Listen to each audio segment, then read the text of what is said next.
ഗ്രീനുവേ, പണ്ട് ആദത്തിന്റെ അടുത്ത് കർത്താവ് പറഞ്ഞു, ആദം നീ ആപ്പിള് തിന്നണ്ടട്ടാ. കർത്താവ് വിചാരിച്ചു അവൻ ആപ്പിള് തിന്നിക്കാന്ന്. ആ കർത്താവിന്റെ വരെ ജഡ്ജ്മെന്റ് തെറ്റിച്ചവരാ നമ്മള് മനുഷ്യന്മാര്. ആ മനുഷ്യന്മാര് വിചാരിച്ച പിന്നെ എന്തുട്ടടാ നടക്കാത്ത? Nothing is impossible. നമുക്കൊരു ടൈം ഉണ്ടാ. എന്നാണാവോ? ഇവിടെ ഇരിക്കുമ്പോ തന്നെ ഫുൾ പോസിറ്റീവ് എനർജിയാണ്. ഈ പറമ്പിന്റെ ചുറ്റിനൊരു സിറ്റി, പൂരം കഴിഞ്ഞാ ടൗൺ മുഴുവൻ ഒരു പൂരപ്പറമ്പ്. ലോകത്ത് വേറെ എവിടെ ഉണ്ടാ ഇങ്ങനൊരു സെറ്റപ്പ്?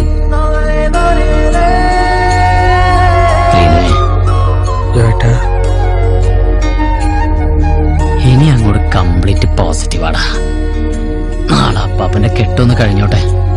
കാര്യങ്ങള് തല കുത്തി മറിയണം. നീ കണ്ടോ? മറിഞ്ഞാ മതിയായിരുന്നു. പുണ്യാളാ, എന്തോ നിന്നല്ലടാ